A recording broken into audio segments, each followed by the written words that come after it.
मैदान एक कोने में न जानो बैठा है। उसके मित्र अपने खिलौने लेकर वहीं आते हैं उसके साथ खेलने।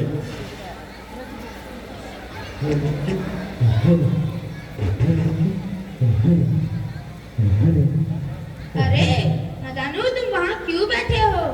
आओ हम सब नदी पार खेलेंगे। नहीं, तुम लोग खेलो। अच्छा, राजा का मुर्गा खेलोगे? नहीं, आग में चोली? मुझे तुम्हारे गंदे खेल नहीं खेलने। चलो चलो हम लोग खेलेंगे।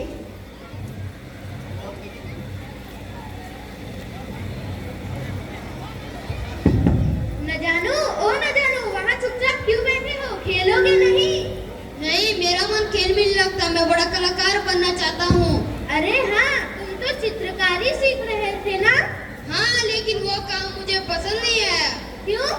एक दिन मैंने डॉक्टर गोली वाली दीवार पर भैंस का चित्र बनाया था। उन्होंने माँ से मेरी शिकायत कर दी। अच्छा, तो यह बात है। गुलदस्ता जी, आप कविताएं कैसे लिख लेते हैं? मैं आपकी तरह कविताएं लिखना चाहता हूँ। क्या आप मुझे कविताएं लिखना सिखा सकते हैं? सिखा तो सकता हूँ, अगर तुम्हारे अंदर कविता रचने की प्रतिभा है तो। हाँ है, क्यों नहीं, मैं तो बहुत प्रतिभाशाली हूँ।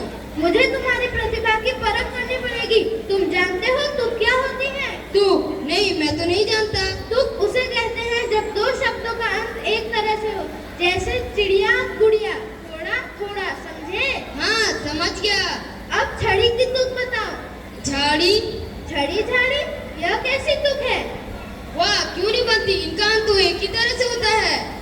मगर कविता रचने के लिए सिर्फ इतना ही काफी नहीं है, यह भी जरूरी है कि शब्द एक तरह का हो और कविता का जोड़ बैठ सके। लो सुनो, छोटा मोटा, हिसाब किताब, भट्टी खट्टी। अब छोटा की तुक बताओ। छोटा? छोटा, यह कैसी तुक है? अच्छा, तो उल छोटा। तुम मुझे बुद्धू बना रहे हो। इस तरह का तो कोई शब्द ही नहीं होता। सुनो, ऐसे शब्द चुनो जिसको सब समझते हो। और अगर ऐसे शब्द ना मिले तो? इसका मतलब तुम्हारे अंदर कविता रचने की प्रतिभा नहीं है। तो तुम खुद ही छोटा की तुक बताओ। छोटा मोटा खोटा, उफ, इस शब्द को क्या हो गया? इसकी तो कोई तुक ही नहीं है। देखा, खुद नहीं ऐसा शब्द है जिसका कोई तुक नहीं है। उस पर कहते हो मुझे कविता रचने की प्रतिभा नहीं है। अच्छा है प्रतिभा, बस मेरा तो सिर दर्द करने लगा। सुनो, ऐसी कविताएं लिखो जिनका कोई अर्थ हो। इसका मतलब ये तो बहुत आसान है। बिल्कुल, बहुत आसान है। बस कविता करते करते कहीं पिट न जाना। गुलदस्ता बड़बड़ाता हुआ चला गया। बच्चे घास पर बैठे विश्राम कर रहे थे। तभी अचानक न जानो चिल्लाता हुआ उन्हें बुलाता है। अरे छोटू मोटू, सुनो, मैंने बहुत अच्छी कविता रची है।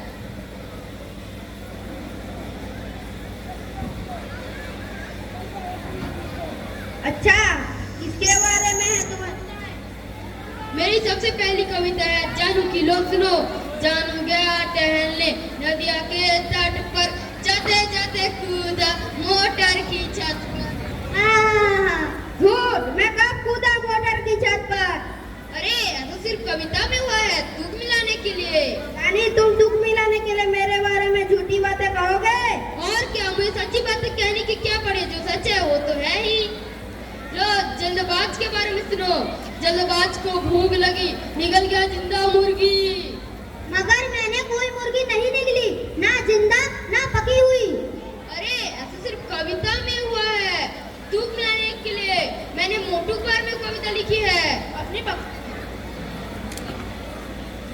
अपनी बकवास बंद करो। यहाँ हमारे बारे में झूठ बका रहे और हम चुपचाप सुनते रहे। बस बहुत हो गया, हमें नहीं सुननी है तुम्हारी कविता। यहाँ कोई कविता है, यहाँ तो हमें चिढ़ाना है। अगर तुम लोग को कविता नहीं सुनी है तो मैं जाकर पड़ोसियों को सुनाऊंगा। अच्छा, तुम्हारी इतनी हिम्मत? रुको, बताता हूँ। रुको रुको, तुम लोग मुझे मारो मत। और तुम लोग को कविता नहीं सुनी है तो मैं नहीं पढ़ूंगा। तो लगाओ उठक बैठक, बोलो। मैं कविता कविता नहीं पढ़ूंगा। नहीं पढ़ूंगा। वैसे न जानो तुम कविता अच्छी बना लेते हो। है, तुम्हें मेरी कविता अच्छी लगी? हाँ, तुम हमें भी कविता बनाना सिखाओगे?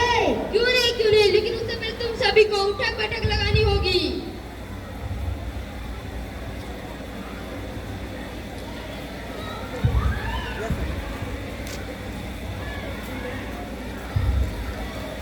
आशा करता हूँ कि आप सभी को हमारा नाटक अच्छा लगा होगा। इस नाटक में आज हम सभी जो नाटक दिखाए हैं, उस नाटक में एक उदास हुए छात्र को उसकी रुचि के अनुसार कार्य मिल जाए तो उसकी प्रतिभा निखर जाती है, जिसे वह अनजान रहते हुए भी भाषा की प्रवाह से कवि बनता है। धन्यवाद।